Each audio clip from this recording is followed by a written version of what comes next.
vous avez compris, n'est-ce pas, au Moyen-Âge, la magie est un divertissement uniquement populaire.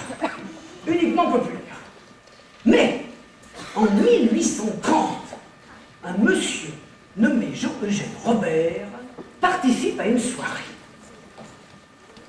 Et au cours de cette soirée, comme à l'époque ils n'ont pas la télé, alors, ils font des choses bêtes, ils jouent à des jeux de société. Et ils se parlent. Fou. Alors ils jouent à des jeux de société, et l'un de ces jeux, n'est-ce pas, consiste à faire un poème avec des rimes imposées par le public. Et lui, ce Jean-Eugène Robert, décide de faire un poème où il vante les avantages du célibat. Le poème amuse beaucoup une demoiselle présente, elle vient le voir, elle lui fait part de son admiration, il la trouve charmante et il l'épouse. Fini les avantages du célibat. Il mettait déjà en pratique ce qui allait devenir la devise des magiciens, à savoir dire ce qu'on ne fait pas, ne pas dire ce qu'on fait, faire ce qu'on ne dit pas et ne pas faire ce qu'on dit. La demoiselle s'appelait Mademoiselle Oudin et monsieur Jean-Eugène Robert devient Jean-Eugène Robert Oudin. L'homme est un génie en main de domaine. Mécanique, horlogerie, électricité. L'électricité, dont c'est les débuts. Il faut savoir que c'est Robert Houdin qui a inventé la première ampoule électrique. C'est pas Edison. Non. Edison, il a pris le brevet. Robert Houdin, lui, il l'a inventé. Et très vite, il s'intéresse à la magie. Et il décide de monter un spectacle raffiné, bourré d'inventions nouvelles. Le spectacle débute en 1845 au Palais Royal et s'appelle les soirées... Ah, ça tombe bien. Psst. Faites voir. Voilà, les soirées fantastiques. Les soirées fantastiques. Et le succès des soirées fantastiques, très vite, devient fantastique. Et ça y est, la prestidigitation, ainsi qu'elle s'appelait à cette époque, devient aussi le divertissement de la noblesse et de la bourgeoisie. À tel point, sa renommée devient telle que le roi Louis-Philippe l'invite à la cour, chez lui, à Saint-Cloud. Et là, Robert Houdin se dit, il faut que je fasse quelque chose d'extraordinaire. Bon, ça va, vous pouvez y aller, parce que vous n'avez pas resté planté là toute la journée. Alors, là-bas, la porte, c'est là, voilà, merci. Il est très brave, on vous l'applaudit quand même. Mais... Et là, devant le roi, donc, Robert Houdin se dit, il faut que je les épate, Et il présente le tour suivant. Tout d'abord, il emprunte des mouchoirs de soie.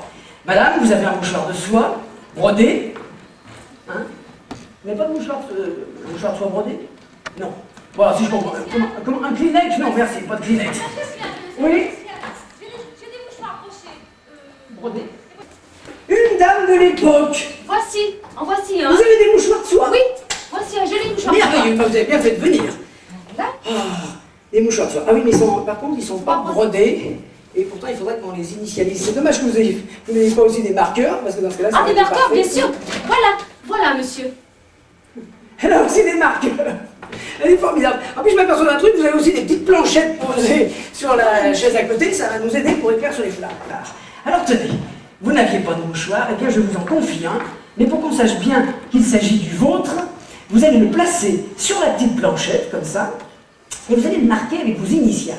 En gros, d'accord, vous prenez le marqueur, et en gros, vous marquez le foulard.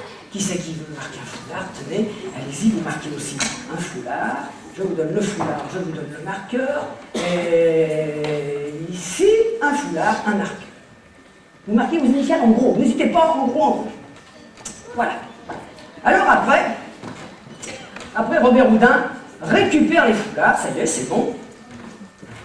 Après Robert Houdin récupère les foulards. 1, 2, 3. Il faut savoir que Robert Houdin avait fait ce tour avec 6 mouchoirs. 6. Mais maintenant, on est à l'époque de la vitesse, on n'a plus le temps de s'amuser. Bon, on en prend 3, ça fera pareil. Mais dans l'histoire, il y en avait 6, rappelez-vous bien. Ensuite, Robert Houdin roule ses foulards, comme ça, en une boule. Et devant le roi, les mouchoirs, d'un seul coup, se transforment en une colombe.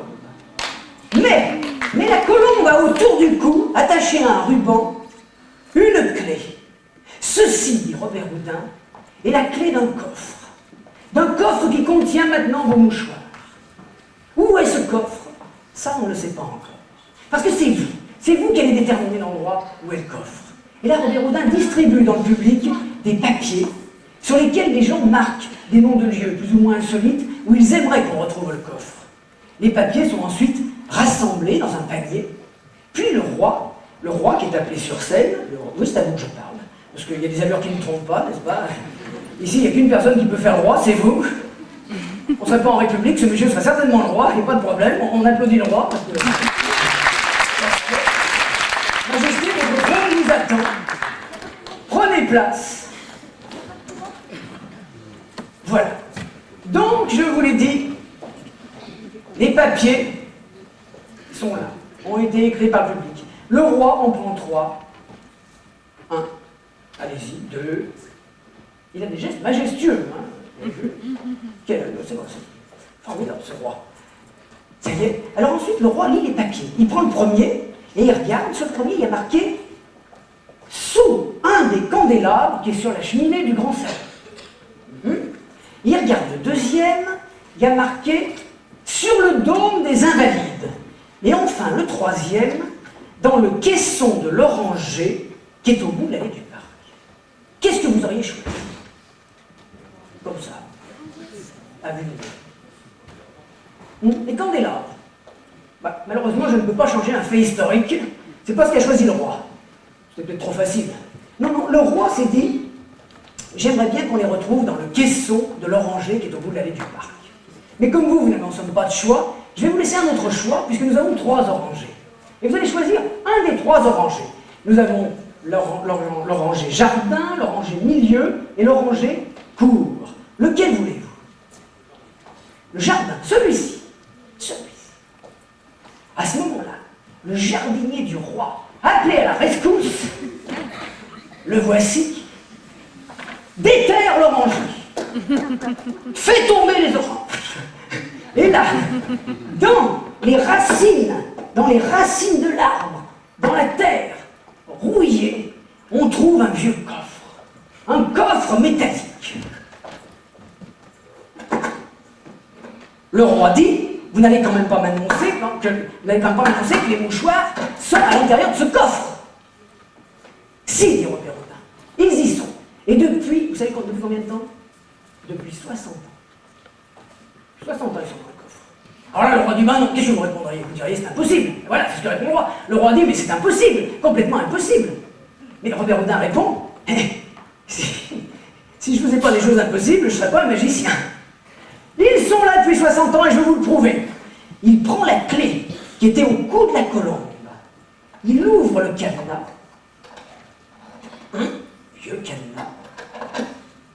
Et là, dans le coffre métallique, on trouve un autre coffre de bois, entouré d'un ruban, scellé d'un cachet de cire. Et là, le roi peut reconnaître le cachet du comte de Cagliostro, célèbre astrologue qui vivait du temps de Louis XVI. Un cachet du comte de Cagliostro. Ce qui prouvait déjà que ce coffret était ancien. Alors maintenant, ouvrez le coffret, Majesté, allez-y. On va arracher ça pour ouvrir.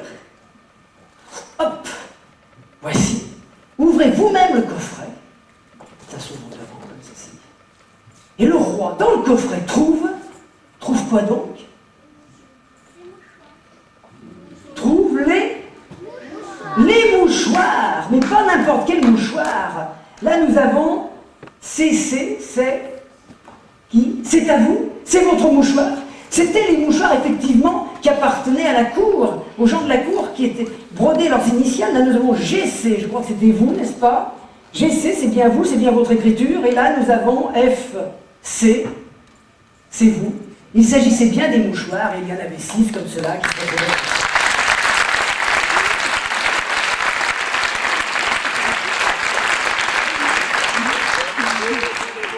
Mais ce n'est pas tout.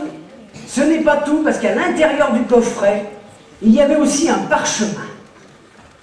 Un parchemin. Et sur ce parchemin, il était écrit 6 juin 1786.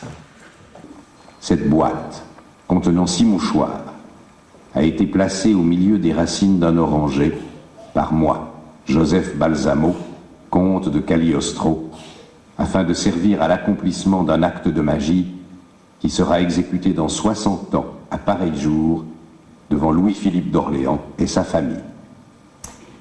Et c'était signé Cagliostro.